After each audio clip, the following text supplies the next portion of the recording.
معاشر المسلمين وسورة المؤمنين رحمكم الله.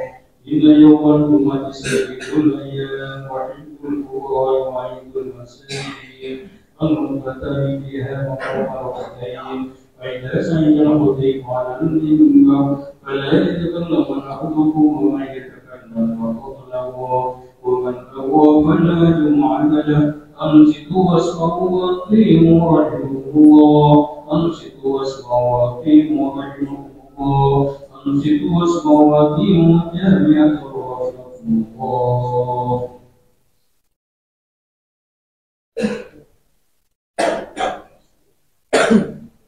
اللهم صل على سيدنا محمد. اللهم صل على سيدنا محمد. اللهم صل وسلم على سيدنا ومولانا محمد أجمعين. اللهم كن الإسلام للمسلمين والمسلمات والمؤمنين والمؤمنات وانصرهم على المعاهدين وفيهم لنا بك الخير فيا خير الناصرين برحمتك يا أرحم الراحمين.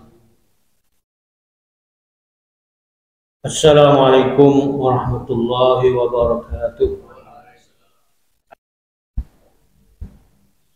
Innal hamdalillah nahmaduhu wa nasta'inuhu wa nastaghfiruh wa na'udzu billahi min shururi anfusina wa min sayyiati a'malina. May yahdihillahu fala mudilla lahu wa may yudlil fala hadiya lahu. Ashhadu an la ilaha illallah wahdahu la syarika lahu وأشهد أن محمدا عبده ورسوله. اللهم صل على سيدنا محمد وعلى آله وأصحابه وسلم تسليما كثيرا. أما بعد فيا عباد الله إني أوصيكم وإياي أولا بتقوى الله القائل في القرآن العظيم إنا أعطيناك الكوثر وصل لربك وانحر إن شانئك هو الأبتر. الله أكبر الله أكبر الله أكبر walillahil hamd. Ma'asyiral muslimin, jamaah salat yang dimuliakan oleh Allah Subhanahu wa taala. Sudah menjadi kewajiban kami selaku khatib untuk senantiasa mengajak dan mengingatkan kepada diri saya sendiri dan kepada jamaah sekalian untuk senantiasa berusaha meningkatkan kualitas iman dan takwa kepada Allah Subhanahu wa taala, khususnya di momen hari raya Idul Adha yang penuh barakah ini. Mari kita luruskan kembali niat dalam setiap amal ibadah dan pengorbanan kita serta takwa dan iman di dalamnya, agar semua kebaikan tersebut menjadi ibadah yang diterima oleh Allah Subhanahu wa taala. Ma'asyiral muslimin rahimakumullah. Hari tadi kita sudah merayakan salat Idul Adha, hari raya yang besar, hari raya yang penuh dengan ibrah dan pelajaran. Hari ketika darah hewan kurban mengalir sebagai bentuk ketaatan dan pengorbanan. Tapi ada yang sering kita abaikan. Makna kurban bukan hanya pada hewan, tapi juga pada hati. Apalah arti menyembelih kambing bila kita tak mampu menyembelih amarah? Apalah arti sapi disembelih bila dendam masih kita pelihara? Ma'asyiral muslimin rahimakumullah. Kita sering bangga bisa berkurban 2 ekor sapi, 3 ekor kambing, bahkan seekor unta. Tapi apakah kita juga telah sanggup menyembelih rasa sakit hati karena disakiti orang lain? Apakah kita sanggup juga menyembelih rasa iri terhadap tetangga yang hidupnya terlihat lebih baik? Atau apakah sanggup menyembelih rasa dendam yang sudah kita bawa selama bertahun-tahun?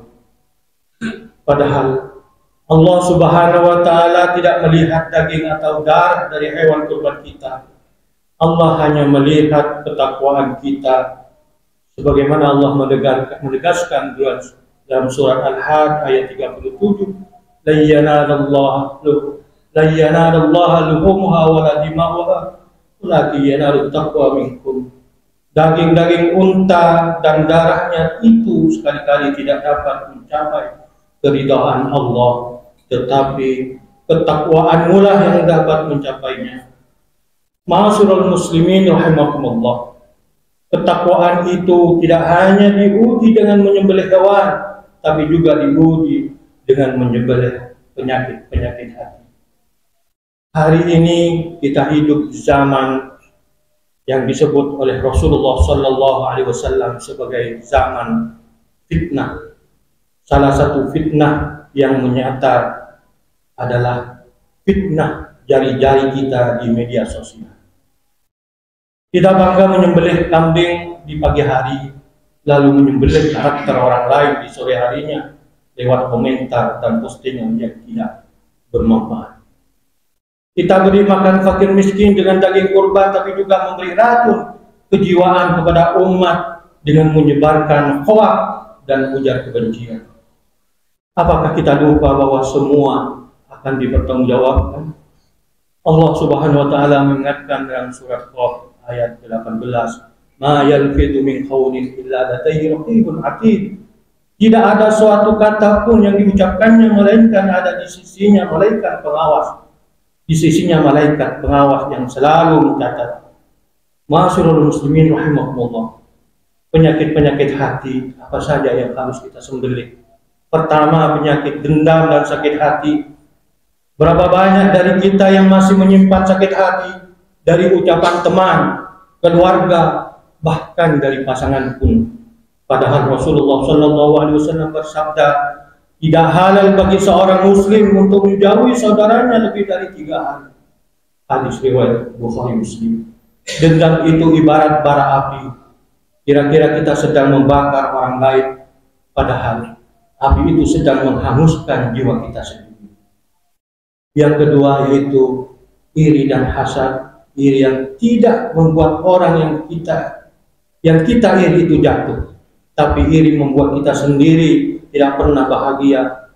Rasulullah Shallallahu Alaihi Wasallam bersabda, hati-hatilah kalian dari hasad, karena hasad itu memakan kebaikan seperti memakan kayu bakar. Yang ketiga, jemaah rahimakumullah, ujub dan merasa lebih suci. Ada orang yang sudah berkorban merasa lebih baik dari tetangganya yang belum. Padahal bisa jadi amalnya tidak sampai kepada Allah karena sifat kesombongannya. Kenapa penyakit hati lebih sulit disembuhkan? Ma'asyiral muslimin rahimahullah. Karena hewan kurban itu tampak, tapi penyakit hati itu tersembunyi. Yang kedua, karena kambing itu diam saat disembelih, tapi amarah, iri dan dendam itu menjerit saat ditinggalkan. Yang ketiga, karena membeli kambing butuh uang, tapi menyembelih iri dan dendam butuh iman yang sangat kuat. Mudah-mudahan Allah memberikan petunjuk dan hidayah kepada kita semuanya untuk bisa menjadi orang-orang yang bertakwa, melaksanakan sesuai dengan perintah Allah dan berusaha menjauhi larangannya. Amin ya rabbal alamin. Barakallahu wa lakum fil Qur'anil azim wa nafa'ani wa iyyakum bima fihi minal ayati wa dzikril hakim wa taqabbalallahu minni wa minkum tilawatahu innahu huwas samiul alim.